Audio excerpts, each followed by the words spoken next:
Hello, I'm currently in the luxury leather passenger seat of a Jaguar F-Pace SVR, being driven by four-time Bathurst 1000 winner, probably somebody that doesn't need much more of an introduction than that, and semi-regular Sam Wallace tolerator, Greg Murphy. Hello, and I guess welcome to your car, Greg. Oh, thank you very much. That's very good. Yes. I've got thick skin when it comes to Sam Wallace types. We all do. Yes. Now we're actually parked in pit lane of the old ITM Hamilton 400 street circuit in your Jaguar for a bit of a Q&A while we tour your old track. So the format will have qualifying questions. Oh my goodness. 2 compulsory pit stop surprises, and 10 questions, what I guess the main race. And somewhat distracting, so we get too annoyed by the awesome skills of the standard Hamilton driver. They are amazing. So so let's kick off. 3 qualifying questions. How well does Murph know Jaguar? Question number 1. What is the 3D Jaguar hood ornament called that's fitted to many pre-2005 Jaguars? Other than the Jaguar? Yes, other than the Jaguar. So it is the cat. It has a specific name. Wow, this is going to be embarrassing, is it? No, I don't know. It's the Leaper. The Leaper? The Jaguar Leaper. Yeah. Oh, well, he is doing that, Sleeping, yeah. Or she, or whatever. Yeah. It makes perfect sense. Taken off because of a pedestrian crash. Stab someone? I don't know whether that was a case, but certainly a risk at least. I think it's probably a reasonably good chance. All right. Qualifying question number 2. How many times has Jaguar won the 24 Hours of Le Mans? Once. Remember I'll give you a subtle hint here, it's not one. Remember the Silk Cut cars? Those classic, iconic Jaguars? Well, that was the one I was thinking of. I thought they won it once. Yep. Did they not? They won it more than once. Yeah. I should know that. That's one of my favourite cars of all time. It's brilliant. Are the range of Silk Cut Jags by Walkinshaw. I mean, they are just something else. Beautiful looking thing, yeah, definitely. How many times was it? 7. They won it 7 times. 88 and 90 with Silk Cut. I'm not much of a historian, regardless of it being Jaguar or not. I couldn't tell you much about all these things. Well, they won 5 times in the 50s. Yeah. So not common knowledge, but you have to go back and wow, look at Jaguar's dominance in the 50s and twice in 88 and 90. There you go. All right, one final chance for redemption here. What year? You should know this one. Not confident. What year did Jaguar win its one and only victory at Bathurst 1000? Oh, 84. What year did Group C end? Oh shit, that's Brock. What am I talking about? Brock won in 84. God, I know that. Group C ended. Yeah, 84, so it was 85. Yes. Yeah, of course. Jesus Christ, that's terrible. My idol, Peter Brock, and my favourite Commodore of all time, 1984, and I bloody... It's iconic, that car, isn't it? Yep. So yeah, so was the XJS. XJS, yes. And for a bonus question, I don't expect you to know this one. I got this wrong when I was researching it. Who were the drivers of the Jaguar XJS? Johnny Goss. Oh yes, half a point. And was it Armin Hahn? Wow, yeah. That's a double points, that one. I'm actually proud of myself for that. I knew it was God, and I was trying to remember it was Armin Hahn or one of the other, but I knew it wasn't Tom. Yeah, so there you go. Good, truly impressive, that one. Excellent. All right, well, let's hit the road. Let's go for a lap. Copy that. Around the Hamilton Street Circuit. Well, I mean, firstly, what did you think of the circuit? As it wasn't too kind on your results. Your best effort was 5th in qualifying. Yeah, I did not have a good run here at all. Yeah, it just, I don't know, never clicked. Don't know why. Because I genuinely like street circuits, and but this one never sort of went my way. Never sort of fell into it very well at all. Were you in the right car at the right time? Oh, I think by the time we came here and post super cheap days and the Kmart days, I think probably my career was starting to go the wrong way in many respects for various reasons. Yeah, listen, it's important to be in the right car. I reckon there was times though that I was probably in a in a car good enough to be better than what I was, and you know, circumstances, mistakes, whatever it was, you know, just never sort of played out. So we'll get to the 10 questions. Let's fire straight in. From Holden and Supercars. Should we go through the COVID testing? It's just over there. Do you need to be tested? No, okay, definitely not. I had one this morning for breakfast. From Holden and Supercars to Giltrap Group, electric Porsches and Jaguar SUVs, it's been a pretty remarkable year for you. How would you sum it up in one sentence? One sentence. Or two. Very sad in relation to the Holden brand disappearing and not being able to celebrate it. I think that's been quite tragic for, you know, just for the brand as a whole, and for the fact it was such an iconic thing in New Zealand. I think that's really sad. But things change, and my relationship with Giltraps has sort of been, you know, had various forms over many years, and you know, they're great people, love the brands that they've got, and enjoy cars. I just love cars, and so this has sort of allowed me to step into something with people that love cars as well, and enjoy them, and I'm just enjoying trying various different vehicles along the way. I guess, so Jaguar, I mean, I suppose it's the closest to the Holden Lion with the Leaper. It does have a relationship there, sort of, doesn't it? Slightly different price points. How did the Jaguar partnership start? Yeah, basically, obviously the Giltrap Group have a lot of underlying brands as part of their portfolio, and it's up to me to have a bit of a pick on what I'd like, and I had not really paid a lot of attention to what Jaguar had for, you know, well, I just didn't until I started having a look at what was in their portfolio, and this thing popped up, and I hadn't paid a lot of attention to it, even though it's been around a little while, and the numbers were just staggering. So I was like, can I get one of those, please? And I was like, here we are. So I fell in love with it. The first day I saw it, and the first day I drove it, I genuinely, this is not just because of the relationship, I genuinely feel an attachment to this vehicle. It's a comfortable high-riding thing. It's got power. I mean, it's a fairly handy piece of gear, this SVR, but a performance SUV. How do you feel about a performance SUV compared to, say, 10 years ago? Well, that's right. I mean, what was around 10 years ago? I mean, there was probably, you know, there was X5s and there was KANs and few bits and pieces, but I think where they've headed and the direction they've gone, and the changes in the performance side of things, and the focus because of the market and the need for the manufacturers to produce, you know, awesome performing big cars like this, has meant that there's a huge choice out there. But this doesn't I don't feel like I'm driving an SUV when I'm driving this. I feel like I'm driving a you know, muscle car sedan, you know, and it actually reminds me very much when I'm driving this of driving HSV VF GTS. That's what it feels like. Engine, performance, noise, sound, stability on the road, handling, and enjoyment. All right, we're going to pull you in for a compulsory pit stop. Oh goodness. After we get through this intersection. We didn't used to have to pull up here in the race. We just went straight through. Yeah. Just radioed in. Yeah, that's right.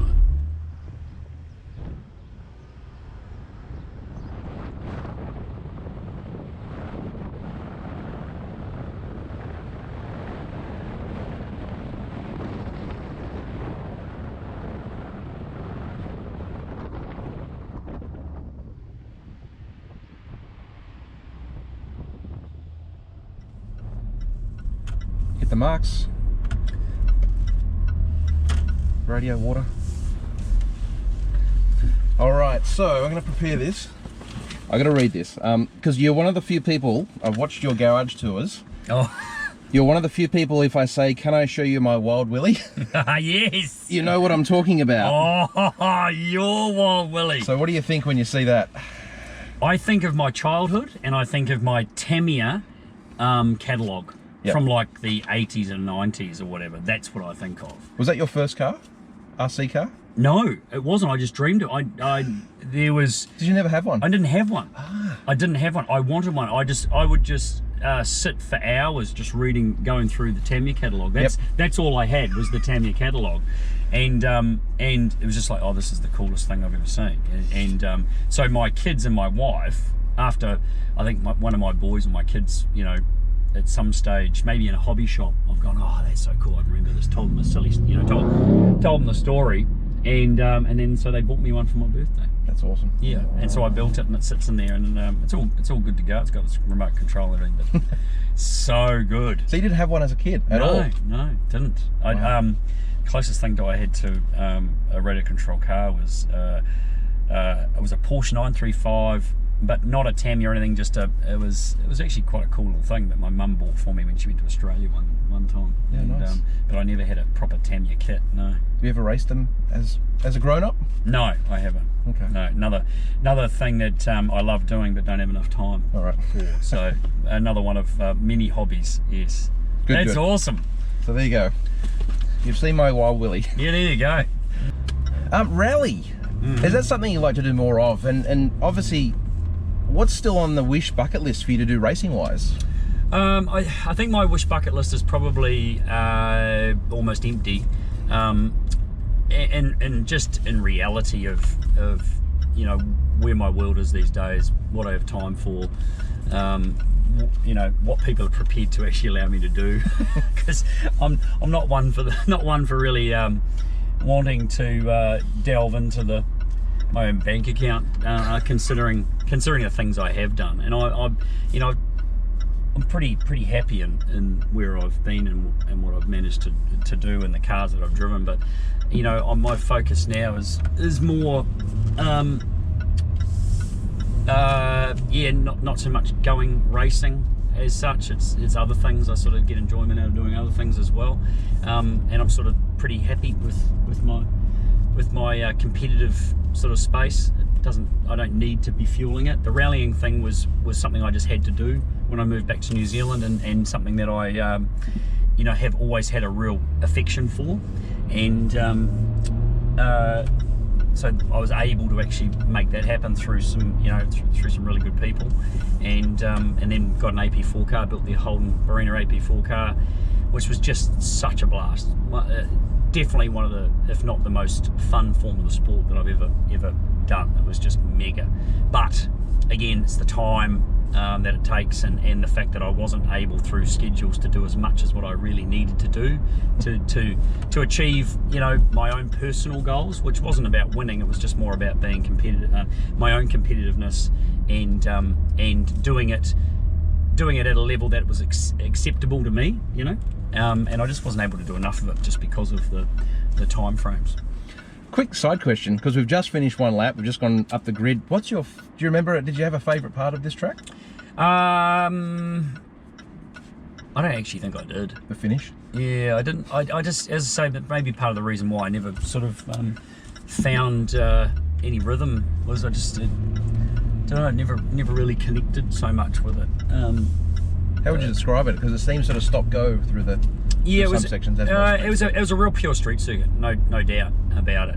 I think part of it might have been just because of the difficulties of where you could actually put people in crowd and stuff. I mean, there were some areas down the back that were down the back area into the commercial sort of area there, where through the chicanes and stuff, which actually were pretty spectacular, and they needed the fans there, but there was actually nowhere to be able to put them. And then around the back out, down by the railway line, again, it was really quiet down there. There wasn't an atmosphere that sort of most street circuits have, and that's, I think, a little bit of what was really lacking with the whole event potentially.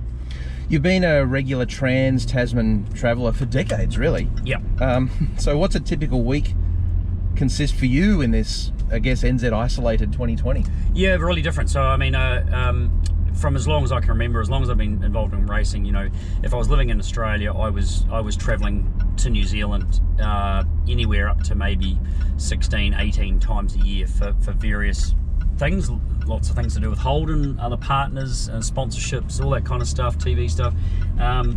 And then living back in New Zealand, obviously being involved with the TV side, again, it was the other way. So for over 20 years, my schedule has been based around a motorsport calendar, right? And for the first time since then was this year. It wasn't. It got knocked on the head in March at the Grand Prix, and that was the end of that. So it's been very, very different. So my weeks have changed a bit. I've sort of had more time to myself. I've spent more time consecutive days at home with my family and wife than I have ever, which is quite something, really. So we've never spent as many nights and days and woken up in the same bed with my wife as much as I have in this year, and we've been together over 20 years. So you know, that's been quite significant. So my days have been very different schedule, but it's got busier, and travel around New Zealand is increased over the last few months, and it's interesting when you do end up not doing the norm, or you know, in that vibe or that schedule that you're so used to. You know, you find initially change is a little bit hard to manage and deal with and understand, but then, you know, other things happen and the world goes on. So you know, I've become maybe a little bit too comfortable with not traveling, to be honest. You're doing TV work, you're here, you're there and everywhere. Yeah, so it has been busy, and I've done a couple of car races as well. You know, I've spent some time with the Carter's team in their GT3 car, and done a couple of races, which has been really cool. Jack's Ridge was just recently. That was amazing. That was what a superb event. So we've had a few of those things that I wouldn't have done, which has taken up some time and filled some voids, and it's been a lot of fun as well. How good was this corner? This corner was, you asked before about best, this was probably the best corner on the track. Yeah. It was, as you can see, really good shape, 90-degree basically, but quite open and flowing. Lots of room. There was runoff. See, the curb is actually still there. Look, yeah. So the curb is still in place, and you ran really wide. And then the concrete wall came back in, and off you went. So that was a great corner actually. You own an HSV GT SR-W1 with just still 97 kilometres on it?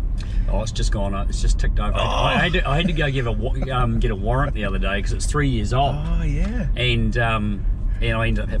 I thought, I was going to trailer it, and then that was too hard. And then I was like, you know what? It actually needs probably just to turn everything over. So I drove it into the. That's the only trips it's done. Picked it up from the dealer, it's gone back to the dealer, it's picked up from, you know. What is it now, 100 and what? 117 or something like that. Okay. Is that your keeper car or like a Kiwi saver? Like, i.e., what would it take to sell it? Time or money or both?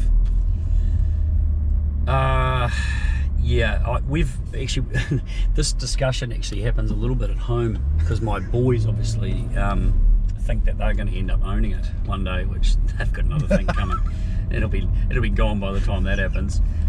Yeah, listen, I love it. I just love it. But I also see it sitting there and see it as a waste as well. Yes, it's an investment. Yes, it's worth a lot of money. What's it going to be worth in 5 years, 10 years? I don't know. I think it's a bit of Kiwi saver, really. I mean, I can't justify or afford to drive it, which is a real shame. Because it's worth what it is, and who knows what it's going to be worth. I've got no idea. But with Holden disappearing, HSV obviously changing very much, and the price of you know, cars sitting on lots of the Commodores and there, GDS is just passed. You know, on. they're getting harder and harder to find. There's not many around for sale. So you know, one day it'll be an offer I can't refuse probably. So we'll do one more lap. We're on the third and final lap of the Hamilton Street Circuit. You did a few garage tours during lockdown earlier this year, showing your Datsun, Escort and HSV. What would be your ultimate, no budget, 3-car dream garage? Wow. I think I did actually think of that recently. Would one be a Jaguar XJ220? No. Okay, sorry Jaguar, it wouldn't be. So no holes barred. Yep. No holes barred. Unlimited budget. Unlimited. Road or race? Road and race. Jeez. McLaren F1. Yep. Roadie? Yeah. GTR converted to road car. Okay. Yep. So there's a few of those. Yeah. I've got a story about one of those actually. Yeah. I don't think it'll ever be able to be replicated.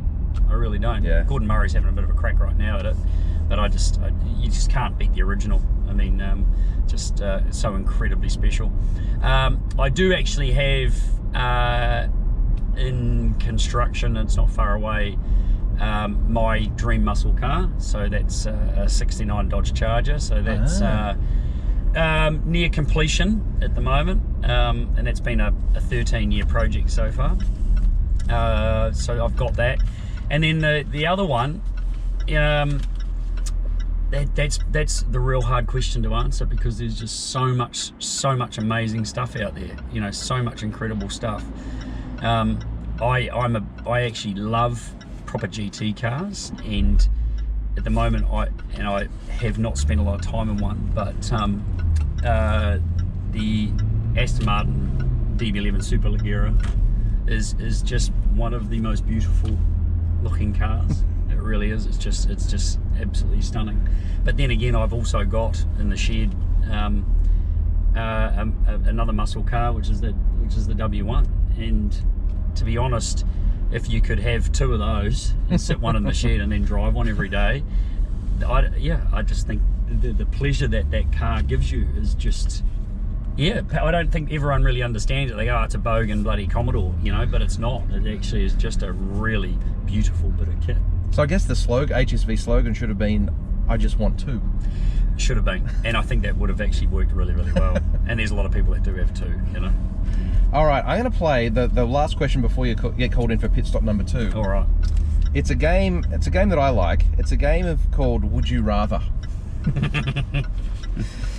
Would you rather drive from Auckland to Wellington with Marcus Ambrose, but only he can talk,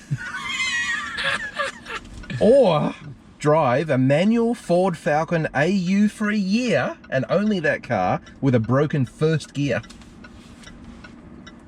Wow, you put some effort into those, didn't you? They really put some effort in. You know what? I'd rather drive from Auckland to Wellington with Mr. Ambrose and not be able to talk. Yeah, I'd love to hear what he had to say. I really would. Have you spoken to him much over the not really. times? No. No need to? No. Well, you know, when he came back, and I was actually, you know, I was doing TV, so you know, it was all pretty cordial, and you know, there's no issues, I don't think, from what I've gathered. But you know, it's one of those things. You're never going to be friends with everybody, and that's okay. Yeah. Yeah. Absolutely. Yeah. So we'll get through this roundabout. We'll pull in for pit stop number 2.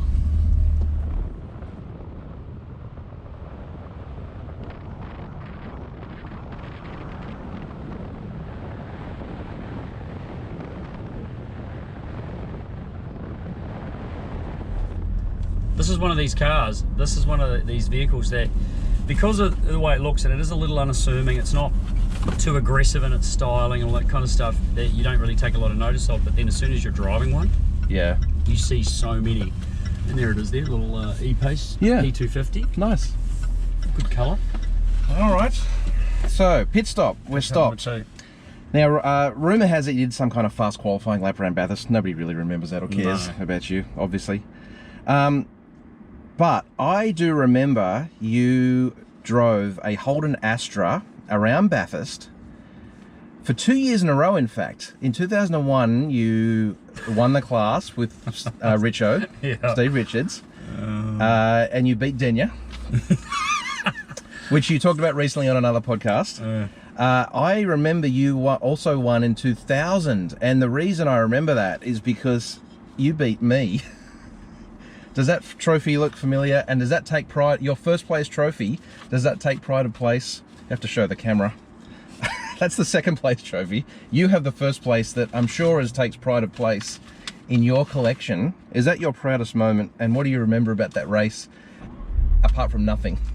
No and nothing. It was the wettest race. So you're basically, your low point of your career is one of my highlights. Yeah. One of. But that was a... Was it even... I don't even... Was it 3 hours, was it? It was a 3-hour race. And yeah, basically it was wet the entire weekend. We did not get a single dry lap. 2000. The fastest lap time that you did, you were I think 27th. We were 30th out of 50 or 60 cars. Yeah. You won Class E. So all the letters, Class E in the Astra with Richo. The lap times that you and we were doing wasn't even less than 3 minutes. It was about 3:05, 3:11. It was a shocker weekend. What were you driving? I was with Luffy in the Peugeot 306. Oh, there you go. Another forgettable car. Yeah. But thank you, Peter Ross. See, you need to forgive me though, because this was the FIA Bathurst 1000, And so Richo and I sort of did have something else to be focused on. What? Yeah. Okay. All right, let's put that away. Sure. A slightly bigger race. And that was sort of a little bit of a distraction. Don't remember that, sorry. Yep. See, you've just reminded me, I'd completely forgotten we even did that. So yeah, we didn't get under 3 minutes. No one in our class got under 3 minutes for that one. I'll take your word for it. Okay, it is. All right, let's get going again. Okay. And have you driven many other cars in the Jaguar range, like the Project 8? I drove the Project 8. Unfortunately, it was very wet at Hampton Downs, and it's got all the underpinnings of one of the coolest track cars, because of what Jaguar did to it, and the engine obviously that it's got, which is the same as what's in this, hotted up a little bit more, bloody semi-slick tyres and big brakes, and it's being lightened and all that stuff, and it's got a great platform. So I didn't get to drive in the dry, which I wish I had, but that's a stunning car. Fairly expensive track car, but cheaper than some. As we effectively pull into the start-finish straight and cross the finish line for the last time, I-Pace, give you a choice of 4 here. Jaguar I-Pace, F-Type, F-Pace SVR, what we're in right now, or the Project 8. What would be your choice of car? We're in it. You've chosen it. Yeah, because I love the F-Type. I really do. The revamp of it, it looks fantastic. It's just a great car, and it's a great sports car. Engine's fantastic, great chassis, all-wheel drive, all the little things you need to be. GT car engine at the front, and it's just a cool looking bit of kit. A little bit understated as well, but practically, for practicality, this thing ticks all the boxes. It really does. You just say that because they give you one to drive. Well, yeah, I could say that, but that's actually not the reason, because it actually is just a brilliant car, and it is fun to drive. Every time I get in this, it really honestly does make me feel good. It just is awesome, and it's a big part of that is obviously the engine that's under the hood and how they've engineered it. But value for money, find another SUV that does what this does for the money. Last question. Lastly, what would it take to see the reappearance, and I clear my throat here, of Agent 51 from the Rodeo ad, or Barry Ford, HSV enthusiast, but Ford driver, and Cam Smith, drive partner? We have over, not in the recent years, but the last, a few years after we did Barry Ford and we just about killed Cameron Smith, we've had thoughts about how do we resurrect something like that. The problem you've got is you created something that actually did exactly what it was supposed to do, and it worked like to a T. It could have easily not, but it did. So what do you do next that's going to be better? And if you don't do it better, then you just make it, you belittle it. It was one of the most fun days I've ever had, was when we did that with Barry Ford. So yeah, I'd love to resurrect him and bring him back out and do something, but it needs to be the right thing and the right time. So Agent 51. That's an old Rodeo ad. He's Agent 51, and that needs to be resurrected. That was, my wife hated that video, but. I think Agent 51 still actually he's around. He's around. He is. But he's an agent, so you wouldn't know. That's right. He's covert. He's very much James Bond like. Yeah. Very good. All right. Well, thanks, Murph. That's the end of our Hamilton 6.8. Well, it's probably a bit more than that 10-kilometre race. They may not be your fastest laps around here, but they may also be the last. And then they're definitely the most comfortable. Yeah. So, all right. Yeah. I'll get out now. Thank you. It's been good.